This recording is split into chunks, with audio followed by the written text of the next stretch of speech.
And we read in Mark chapter 2 that when Jesus returned to Capernaum several days later, the news spread quickly that he was back home. Soon, the house was so packed with visitors, there was no more room. And this continued. And because of the growing crowds, we read in verse 13 that Jesus went out to the lakeshore again. Again, why did he have to go outside? It's because there was too many people to be inside. So he goes outside and he begins teaching the crowds there that came to him. And we read that as he walked along, Jesus saw Levi sitting at his tax collector's booth. Now, I pause there for just a moment because I want you to understand how things work in their world, in their culture. The Romans were the occupying military force of the world. The Roman Empire ruled.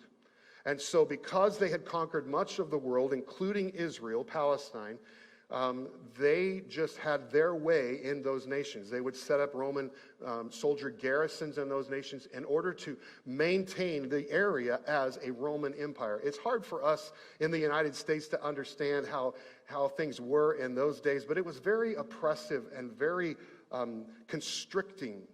And to make matters worse, the Romans, because they had to pay for the roads that they were building, if you know your history, they had to pay for their empire, they had to pay for their great military.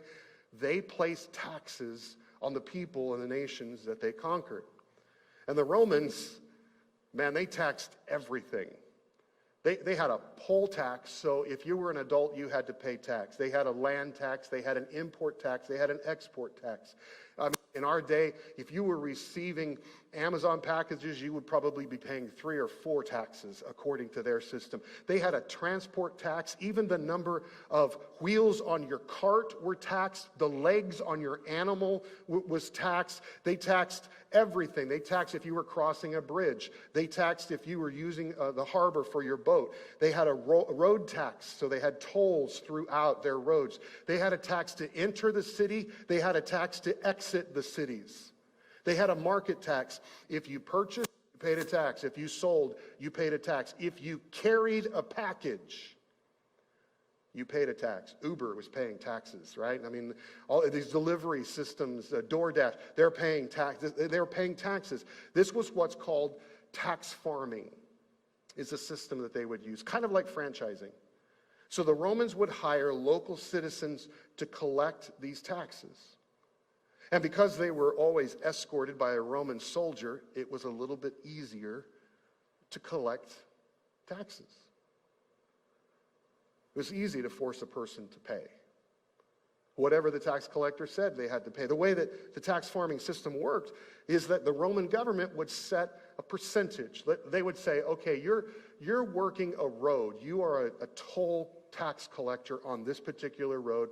This is a pretty busy road, so we expect you to collect at least, let's just use our currency, $200 a day that you will pay to us. Now, anything above that will be your pay. You kind of see how it works, right? The tax collectors, they would have the freedom then to set the rate at whatever they wanted to set it, especially because they have this Roman escort who they would say on the side, hey, I'll pay you half if you make sure the people pay. So per day, they have to pay the Roman government $200. This tax collector might collect $400, $600, $1,000 a day. Anything above that $200 figure, they could pocket, they could keep. There's a word that we use to call that we call that today. What is it? Extortion.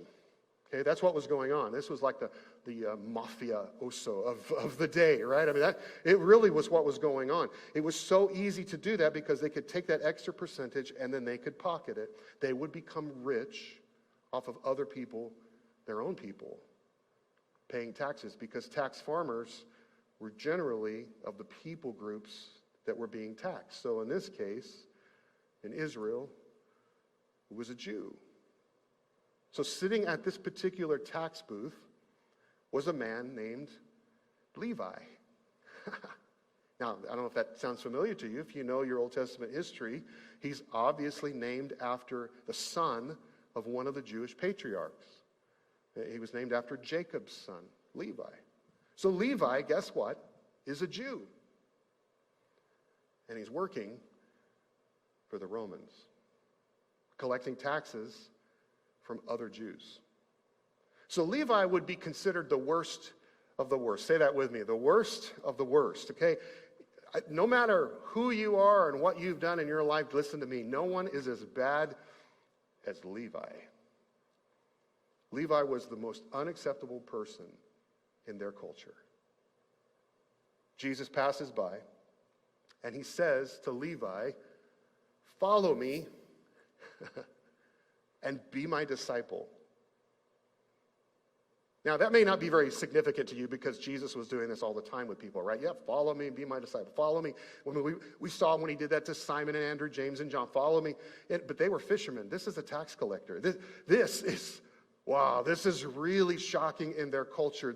This shows Jesus' total disregard for cultural norms. Tax collectors were some of the most despised people. No rabbi would have anything to do with a tax collector. He wouldn't even come within a 6-foot distance of him. No one would want to be a tax collector's friend. These were outcasts, social, cultural outcasts. Tax collectors had a reputation for being dishonest, for being cheaters. They were seen as traitors, extortionists, collaborators, and sinners, the worst kind of sinners. Tax collectors were seen as the most irreligious people possible. There was no way for a tax collector to be right with God. Would never happen. In fact, it's kind of interesting. When you read through the Gospels, Matthew, Mark, Luke, and John, you come across this phrase that's used quite often.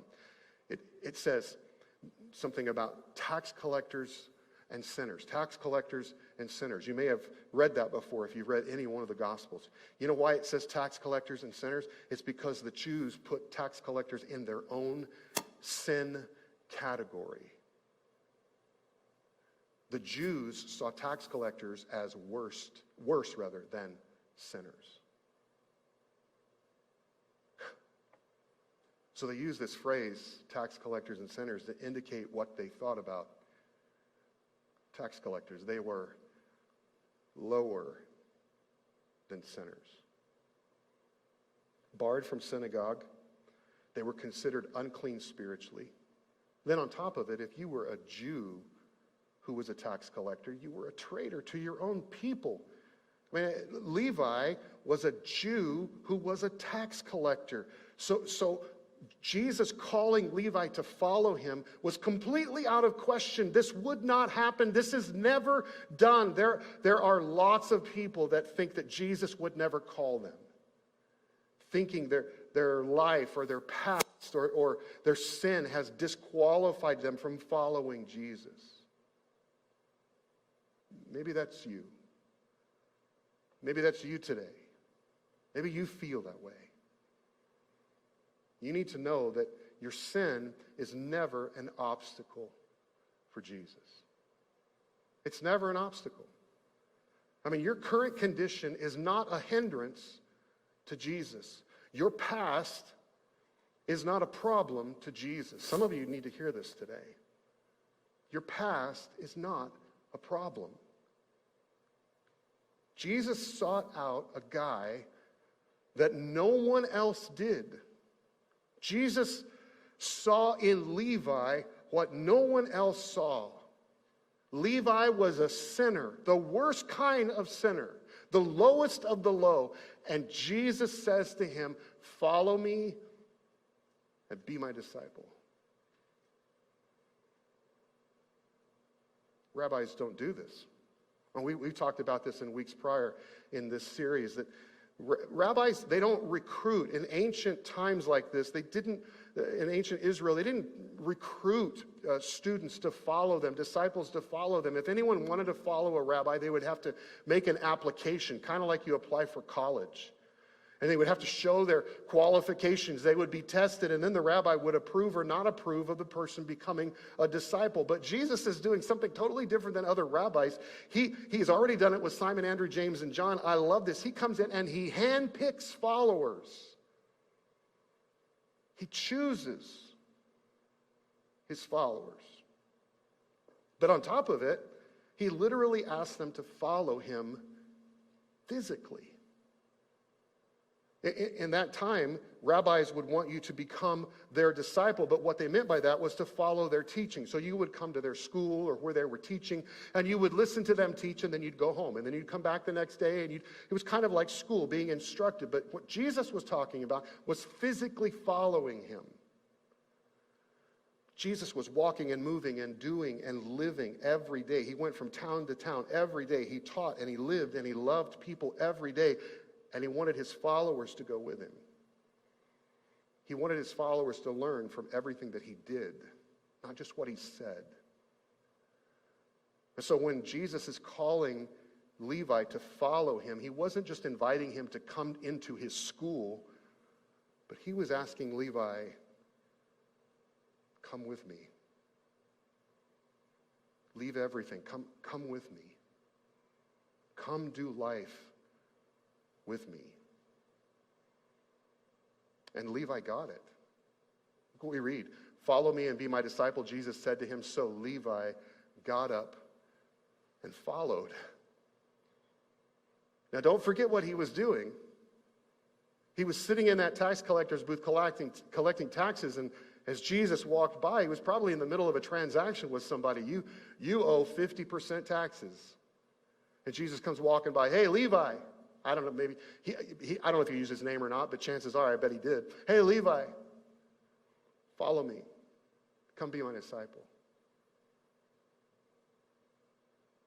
What went through Levi's mind in those moments? I mean, Capernaum was home base. We know that Jesus spent a lot of time there. And I'm sure that Levi was very familiar with Jesus. I mean, it's kind of hard to miss Jesus, right? With all that he's doing and all the crowds that he's gathering. He was probably very aware of Jesus' teaching and Jesus' power. He probably heard him preach. So Levi, do you think there was a shock value at all? I think so.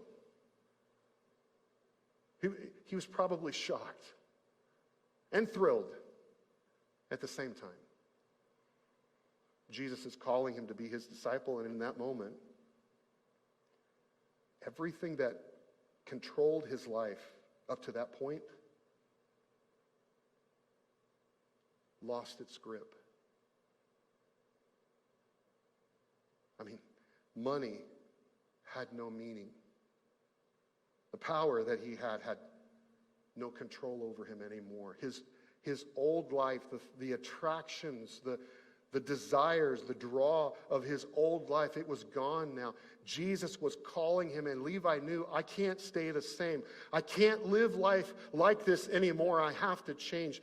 Following is an abandoning of your former way of life and stepping into the new life that Jesus has. Jesus calls you to leave everything and follow. And that's what Levi does. If you don't know, Matthew, Mark, Luke, and John are all Gospels. They are all narratives, biographical narratives about the life and ministry of Jesus, the first 4 books of the New Testament. The first 3, Matthew, Mark, and Luke, are called what's called the Synoptic Gospels. And what that means is they share so many similar stories in all 3 of them. And what's interesting is the writer Luke, who wrote the book of Luke, the Gospel of Luke, he puts this account in a little bit different terms. Look what he says.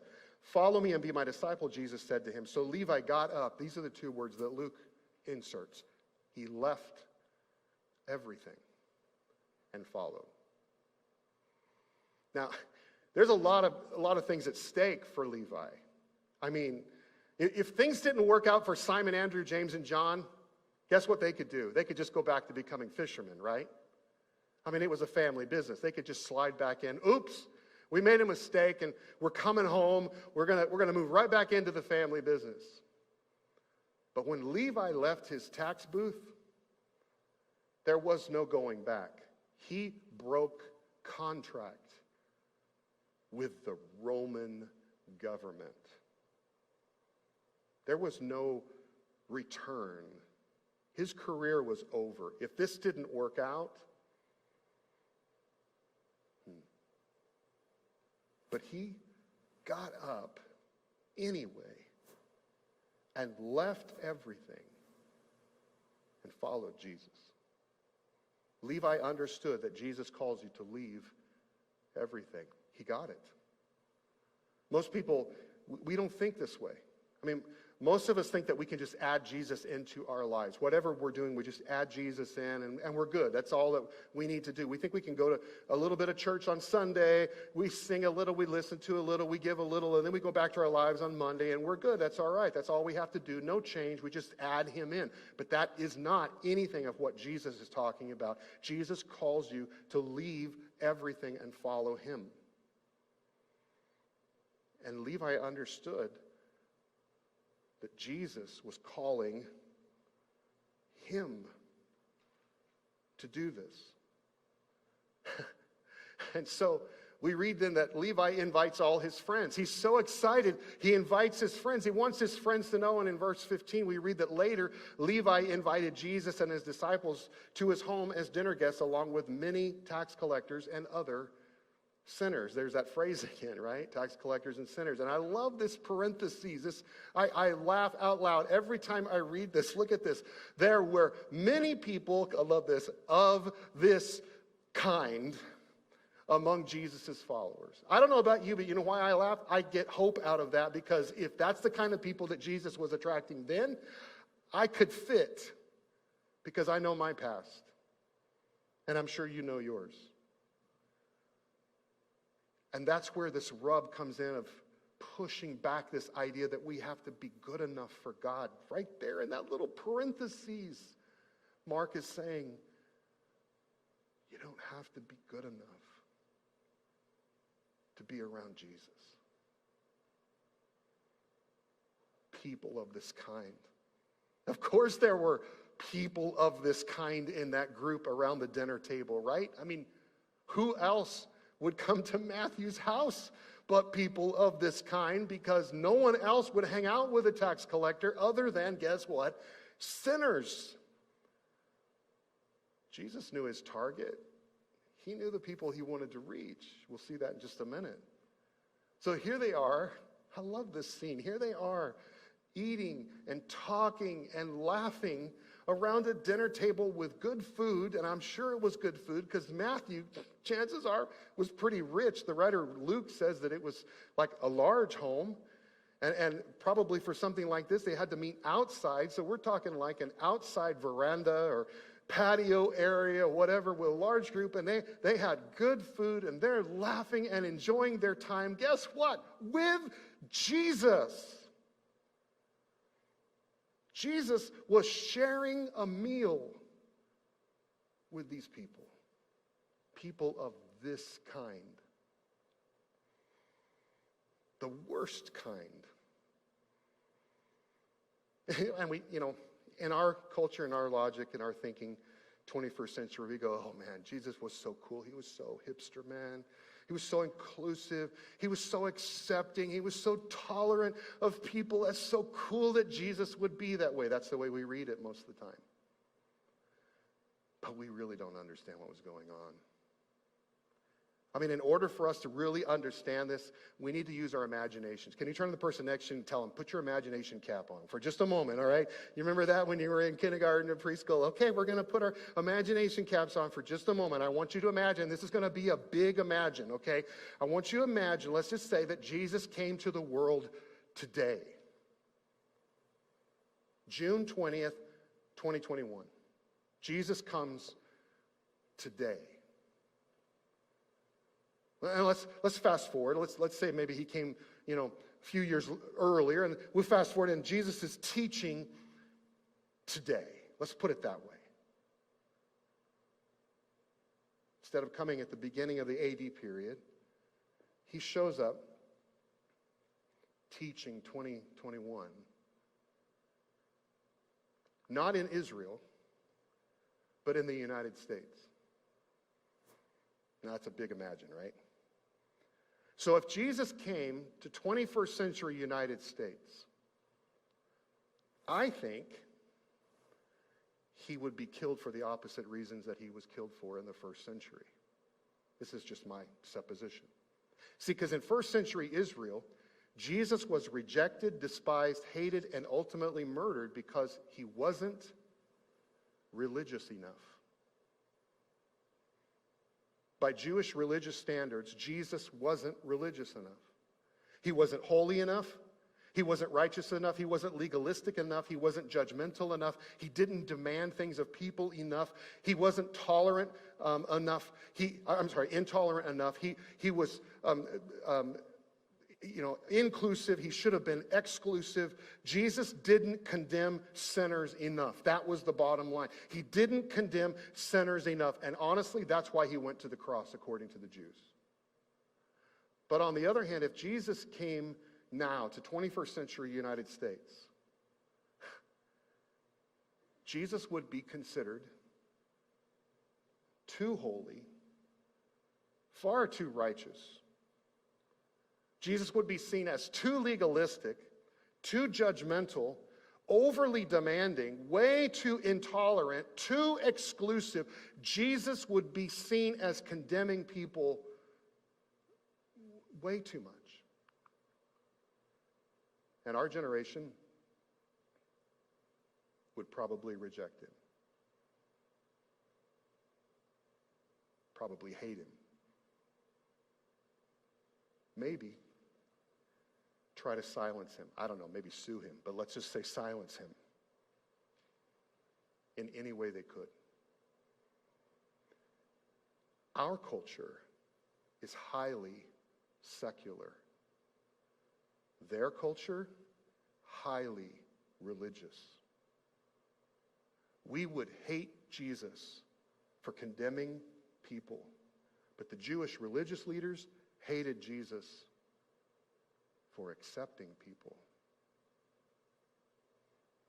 And they weren't the type to stand by and do nothing. Take a look, verse 16, when the teachers of religious law who were Pharisees saw Jesus eating with the tax collectors and other sinners, they asked his disciples, notice they didn't even go to him, they went to his disciples, cowardly, went to his disciples. How does he, Jesus, how does he eat with such scum? This is the way the New Living Translation puts it. Other translations put, how does he eat with such tax collectors and sinners? It's our phrase. Eating a meal with somebody was a big deal. It's not so much a big deal now, especially during COVID, right? I mean, you get your food to go most of the time, and it's like you eat in your car, you eat wherever you're going.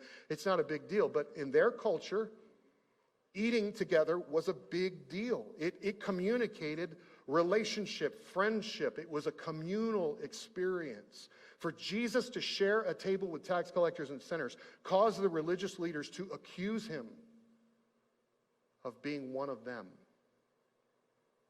Which ironically, Jesus was okay with. I mean, there were certain rules. The Jews were like, there's certain rules. You can't do this. You don't eat with people like that.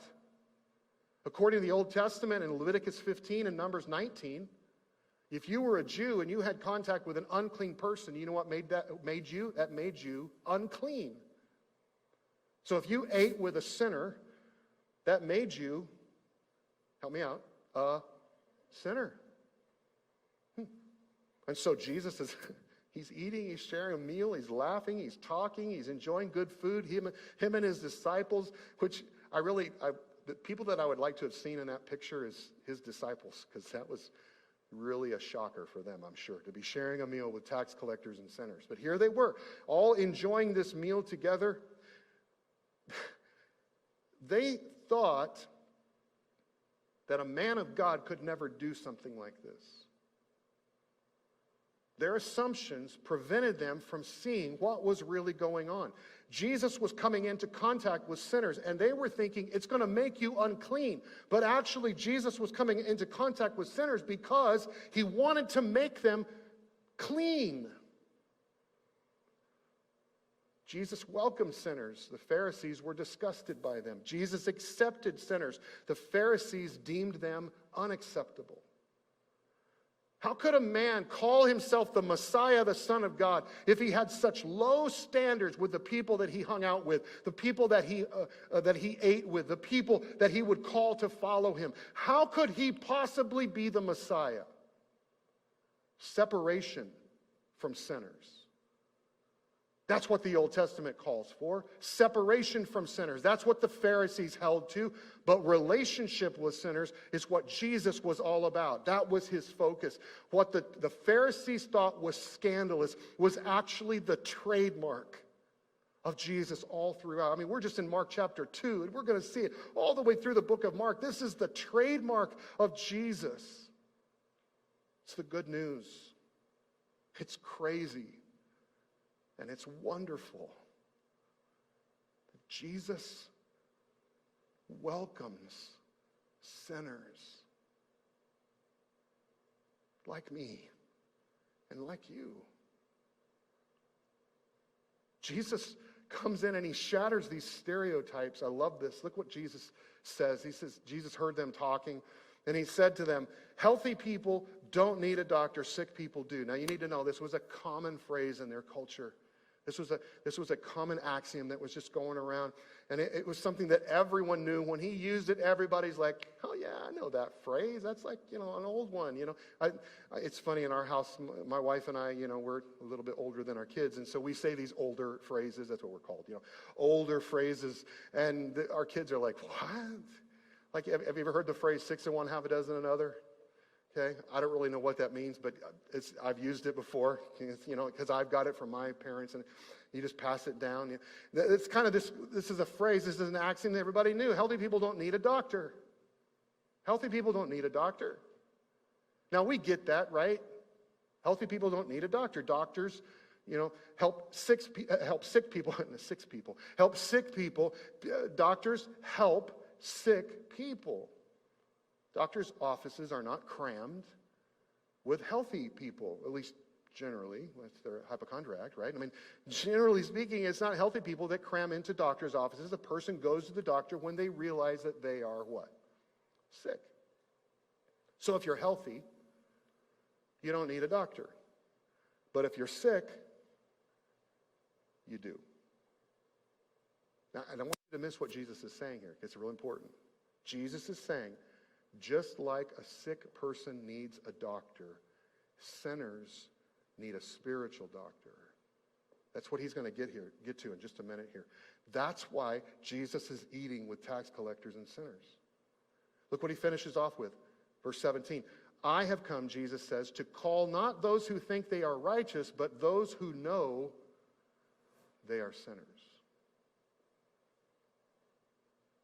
The Pharisees assumed that they were healthy people. And because of that, they were unwilling to acknowledge that they were sick, that they needed help.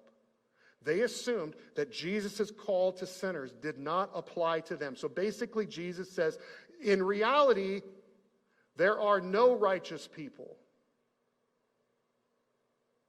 Okay, that was a really big idea that just we need to hear today. In reality, Jesus says, there are no people good enough.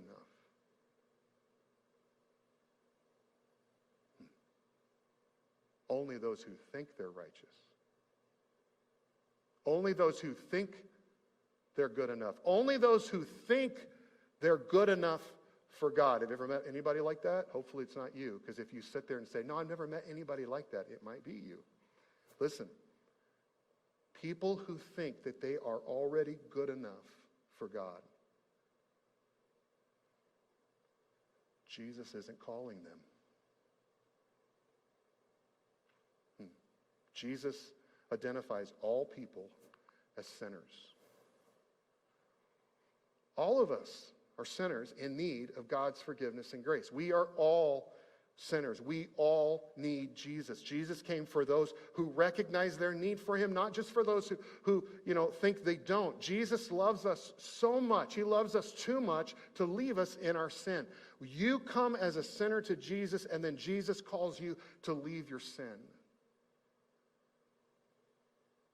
And that's really tying in with what we talked about in the beginning, right? So we come full circle here. Today we talked about, am I good enough for God? Remember? Am I good enough for God? I hope you can see that that's the wrong question to be asking. That's like asking, am I healthy enough to go to the doctor? You wouldn't ask that question, right? You don't need the doctor if you're healthy.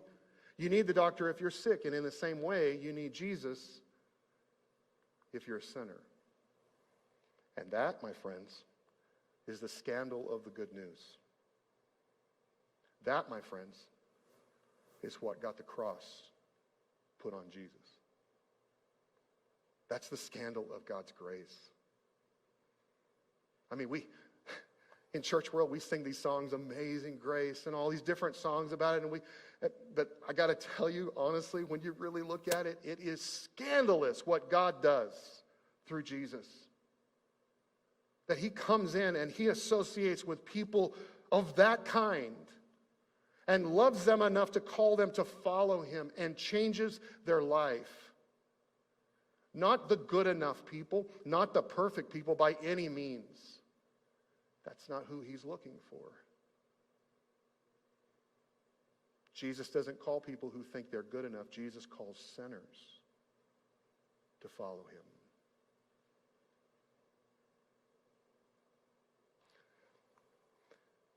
This is a huge doctrinal statement that I'm going to give you, and just a really easy way to know it. Salvation isn't for good people. The salvation that Jesus offers is for people who know they're bad and admit it. How do I know that?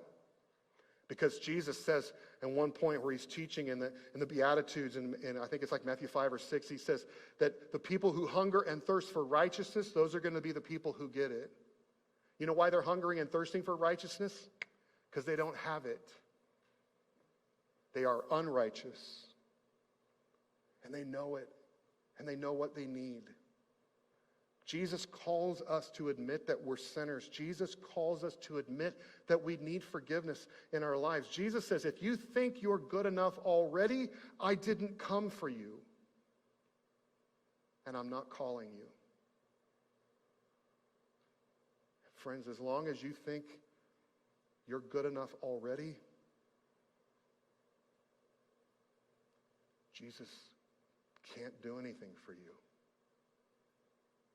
He won't. Jesus says, if you don't admit that you need me, I have nothing to offer you. The only way you will experience what Jesus offers is by admitting you're a sinner. That's the only way. It's the only way that we can follow him. The only way that we can respond to him. The only way that people will know that Jesus is calling is that if we admit that we're sinners. It's interesting that our church is not made up of good people. Now, I'm not degrading you in any way by saying that. I mean, all of us in this room, if we were really truthful, we'd have to admit we are not good enough for God. That we fall short of God's standard in our lives. Our church is made up of sinners. It's all of us. Now, we could be sinners that have been saved by grace already, or we are sinners who are wanting to experience that in our lives, but the common ground that we all have is that we all approach God as sinners. I'm a sinner, you're a sinner. We're a group of people who aren't good enough. We're a group of people who can be made right only by what Jesus can do in our lives. Remember this from earlier, this is a passage that we went to earlier. Take a look. Everyone has sinned. We all fall short of God's standard. Come on, read it with me. Everyone has sinned. We all fall short of God's standard. Now, Paul gives us a little bit more in the rest of this verse. Take a look at this next verse. Yet God in his grace freely makes us right in his sight. He did this through Jesus. People are made right with God when they believe that Jesus sacrificed his life, shedding his blood. So I hope you don't miss what we witnessed today. Jesus calls a known traitor. Jesus calls a known thief and a very well-known sinner to be his disciple. Jesus calls the worst of the worst to follow him. And I don't know about you, but that gives me hope. I keep saying that because it does. It gives me hope because if Jesus can call a guy like Levi, then Jesus would call me. No matter what I've done, no matter where I've gone, and it's even better than that. In today's text, I want you to grab this. The tax collector that we have been reading about, named Levi, later on in Mark chapter 3, Levi is called, hang on, Matthew. In fact, if you go to the other Gospels, they don't even mention the name Levi. They talk about Matthew. No one knows why his name was changed. I have a theory on that if you want to know it. My theory is, I think that he wanted to move on with his life. I don't want to be known as Levi anymore. So now he's using his Greek name, Matthew. That was very common in their day to have different names culturally. So he's using this different name, Matthew. But this is the same Matthew, hang on, who wrote the Gospel of Matthew, the first book in the New Testament. Same Matthew. The sinner Matthew, a.k.a. Levi, becomes a follower of Jesus, who then becomes an apostle of Jesus, and then becomes an author in the New Testament who writes the historical and biographical account of the life and ministry of Jesus, known as the Gospel of Matthew.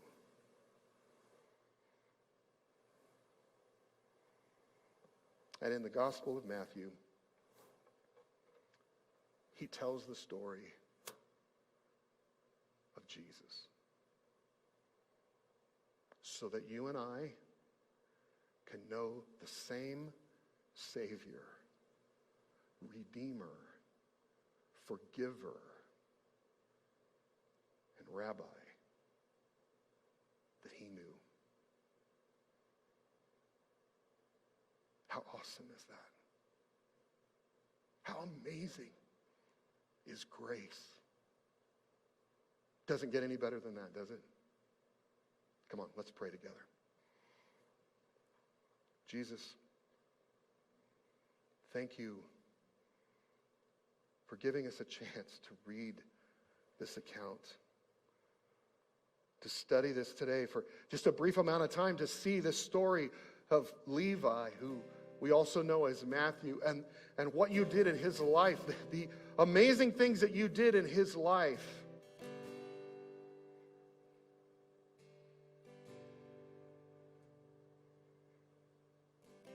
For me, all this week, it's been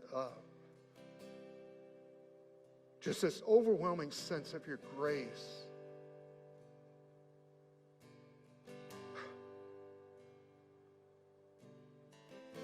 Your grace is so amazing, Jesus, that you would take this sinner and that you would not only call him to follow you, but you would make him an apostle and use him in the way that you did as an evangelist.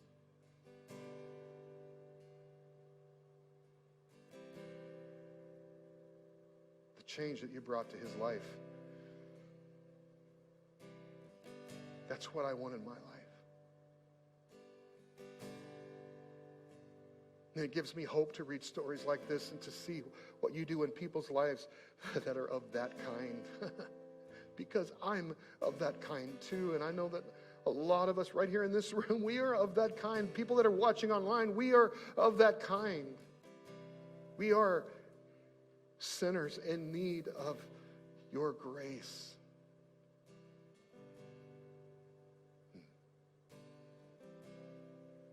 So today,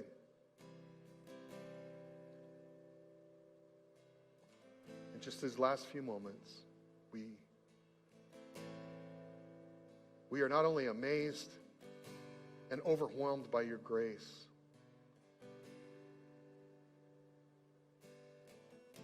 but God, we want to respond to you. And so right where we sit, whether it's at home on a device or right here on campus, right where we are and right who we are, you come walking by today and you call call us to follow you. And we are shocked and yet thrilled that you would, through your grace, call us to follow you. And today, right where we are, we have a choice to either follow or not.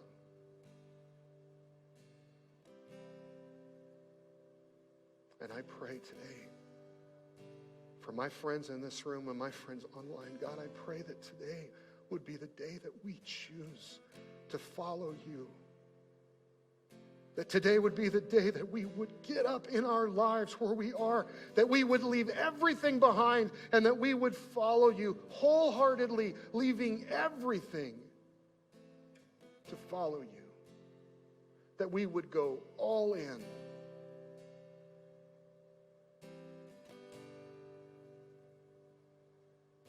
So that we could experience your purpose and your plan and your love and your grace and your forgiveness and your healing and your wholeness and your life in our lives.